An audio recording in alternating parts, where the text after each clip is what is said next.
मैं आप सभी का स्वागत करता हूं। इस तरह के वीडियो बनाने में बहुत मेहनत लगती है। आप सभी से गुजारिश है कि वीडियो को लाइक करें और चैनल को सब्सक्राइब जरूर करें ताकि हम इस तरह के और भी वीडियो बना सकें। चलिए अब वीडियो शुरू करते हैं।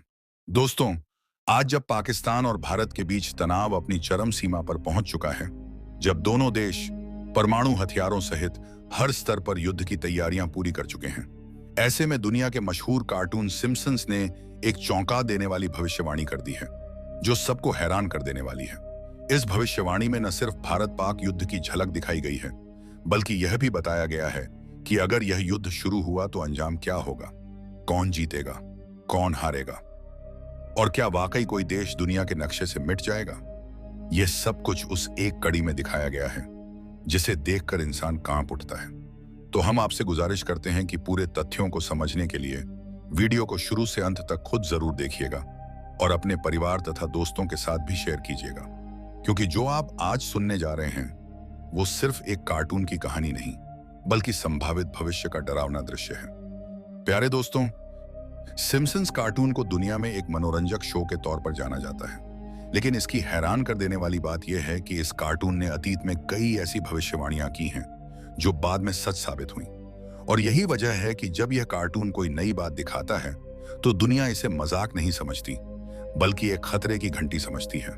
अब सिम्पसन्स ने अपनी एक हालिया कड़ी में पाकिस्तान और भारत के बीच एक बड़ी परमाणु जंग का दृश्य दिखा दिया है, वो भी तब जब दोनों देश पहले ही एक दूसरे के खिलाफ जबानी और फौजी मोर्चे पर तैयार बैठे हैं। इस कड़ी में दिखाया गया है कि एक मामूली सी सर्द झड़प एक बड़े युद्ध में बदल जाती है और फिर वह वक्त भी आता है जब परमाणु हथियार इस्तेमाल होने लगते हैं। दोस्तों, यह महज एक कार्टून नहीं है, बल्कि आने वाले खतरे की एक तस्वीर है, एक ऐसा संभावना जो अगर हकीकत बन गई तो न सिर्फ उपमहाद्वीप बल्कि पूरी दुनिया को अपनी चपेट में ले सकती है।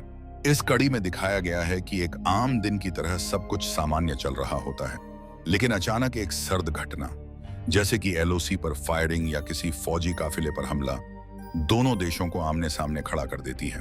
पहले मीडिया पर आरोपों की बौछार होती है, फिर सरकारी बयान आते हैं और देखते ही देखते मामला इतना बढ़ जाता है कि दोनों देशों की सेनाएं सरहद पर आमने सामने आ जाती हैं। भारत की तरफ से पहले हमले की शुरुआत दिखाई जाती है और पाकिस्तान तुरंत जवाबी कार्रवाई करता है। शुरुआत में पारंपरिक हथियारों से लड़ाई होती है, लेकिन जैसे ही एक बड़ा शहर निशाना बनता है, दोनों देश अपने परमाणु हथियार सक्रिय कर देते हैं। कार्टून में दिखाया गया है कि भारत एक बड़ा मिसाइल लाहौर की तरफ भेजता है और जवाब में पाकिस्तान नई दिल्ली को निशाना बनाता है। ये हमले न सिर्फ इंसानी जानों को लील जाते हैं, बल्कि बड़े बड़े शहर राख का ढेर बन जाते हैं। इस कड़ी में दिखाया गया है कि ये जंग सिर्फ भारत पाकिस्तान तक सीमित नहीं रहती, बल्कि दूसरे देश भी इसमें खिंचते चले आते हैं। अमेरिका, चीन, रूस, इसराइल, ईरान, सब अपने अपने हितों के लिए इस युद्ध में कूद पड़ते हैं और यूं यह सिर्फ एक क्षेत्रीय विवाद नहीं रहता, बल्कि एक वैश्विक युद्ध बन जाता है। एक दृश्य में दिखाया गया है कि संयुक्त राष्ट्र पूरी तरह नाकाम हो जाता है और विश्व शांति सिर्फ एक सपना बनकर रह जाती है। दुनिया के कई हिस्सों में भोजन की कमी, ऊर्जा संकट और मानव पलायन जन्म लेते हैं। और अगर हम वास्तविक दुनिया में देखें तो यह दृश्य पूरी तरह मुमकिन है, क्योंकि भारत और पाकिस्तान दोनों परमाणु शक्तियां हैं। पाकिस्तान के पास करीब 170 से ज्यादा परमाणु हथियार हैं, जबकि भारत के पास भी लगभग इतनी ही संख्या है। दोनों देशों के पास ऐसे मिसाइल सिस्टम्स हैं जो चंद मिनटों में एक दूसरे के बड़े शहरों को निशाना बना सकते हैं। और यह सच्चाई किसी से छुपी नहीं है कि इन दोनों देशों के बीच रिश्ते हमेशा तनावपूर्ण रहे हैं। कश्मीर का मसला, पानी का विवाद, सर्द झड़पें, आतंकवाद के आरोप, ये सब ऐसे कारण हैं जो कभी भी एक बड़े युद्ध को जन्म दे सकते हैं। विशेषज्ञों का कहना है कि अगर यह युद्ध हुआ तो सिर्फ पहले कुछ घंटों में ही 2 करोड़ से ज्यादा लोग मारे जा सकते हैं, और अगर यह युद्ध लंबा चला तो क्षेत्र की अर्थव्यवस्था पूरी तरह तबाह हो जाएगी। लोग भूख और बीमारियों से मरेंगे और यह इलाका सदियों पीछे चला जाएगा। सम्मानित दर्शकों, हमें यह सोचना होगा, क्या हमें एक कार्टून से यह सीखने की जरूरत है कि युद्ध कैसा कहर लाता है? क्या हमारे नेता इतने अंधे हो चुके हैं कि वे युद्ध को हल समझते हैं? सिम्पसन्स की यह कड़ी भले ही काल्पनिक हो, लेकिन इसमें छिपा संदेश बहुत ही वास्तविक और दर्दनाक है। यह हमें चेतावनी दे रहा है कि अब भी वक्त है, हम होश से काम लें, बातचीत और कूटनीतिक रास्ता अपनाएं और अपने क्षेत्र को बचाएं। प्यारे साथियों, अगर हम युद्ध की ओर बढ़े तो न सिर्फ हमारी मौजूदा नस्लें तबाह होंगी, बल्कि आने वाली पीढ़ियां भी हमें कोसेंगी। इसलिए अब वक्त है कि मीडिया युद्ध का माहौल बनाने की बजाय शांति का पैगाम दे। नेता उकसावे की बजाय समझदारी से काम लें और आम लोग सोशल मीडिया पर नफरत फैलाने की बजाय भाईचारे का पैगाम दें।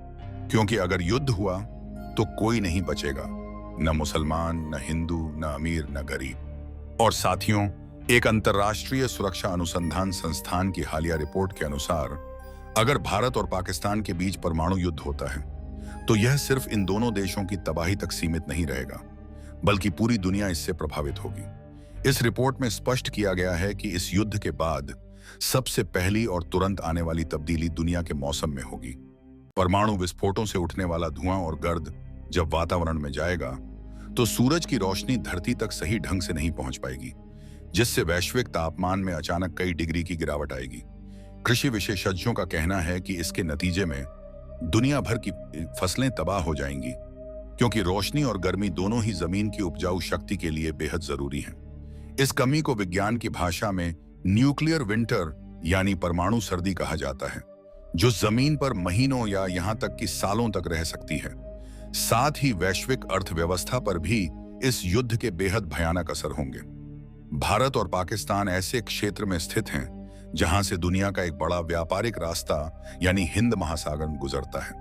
अगर यह युद्ध इस पूरे क्षेत्र को असुरक्षित कर देता है तो तेल, गेहूं, चावल और अन्य जरूरी वस्तुओं की कीमत आसमान छूने लगेंगी। वैश्विक बाजार में जबरदस्त मंदी आएगी, अंतरराष्ट्रीय निवेश जम जाएगा और स्टॉक मार्केट जमीन पर आ जाएंगी। इस रिपोर्ट में एक और खतरनाक पहलू की तरफ इशारा किया गया है और वह है स्वास्थ्य संकट। परमाणु युद्ध के बाद रेडिएशन का असर सिर्फ भारत और पाकिस्तान तक सीमित नहीं रहेगा। हवा के जरिए ये जहरीले तत्व ईरान, चीन, अफगानिस्तान, नेपाल, बांग्लादेश और मध्य पूर्व तक फैल सकते हैं। यूरोप और अफ्रीका के कुछ हिस्से भी इससे प्रभावित हो सकते हैं। सांस, त्वचा, आंखों और दिमाग की बीमारियां बढ़ सकती हैं। कैंसर के मामलों में बेहद खतरनाक इजाफा होगा। करोड़ों लोग बीमार होंगे, लेकिन दुनिया के अस्पताल, डॉक्टर और दवाओं की व्यवस्था इतने बड़े मानव संकट से निपटने के काबिल नहीं होगी। इसके अलावा इस युद्ध के बाद दुनिया में प्रवासियों का एक नया संकट पैदा होगा। भारत और पाकिस्तान की धरती पर करोड़ों लोग अपने घर बार छोड़कर दूसरे देशों में शरण लेने पर मजबूर हो जाएंगे। यूरोप, खाड़ी देश, तुर्की, ईरान और अन्य देशों पर इन प्रवासियों का बोझ बढ़ जाएगा। ये मानव प्रवासन कई अन्य सामाजिक समस्याओं को भी जन्म देंगे। इसलिए यह सिर्फ भारत या पाकिस्तान का मुद्दा नहीं, बल्कि पूरी मानवता के भविष्य का सवाल है। आखिर में अल्लाह ताला से दुआ है कि वह हमारी धरती को और तमाम इंसानों को अपनी हिफाजत और अमन में रखे। आमीन सुम्मा आमीन।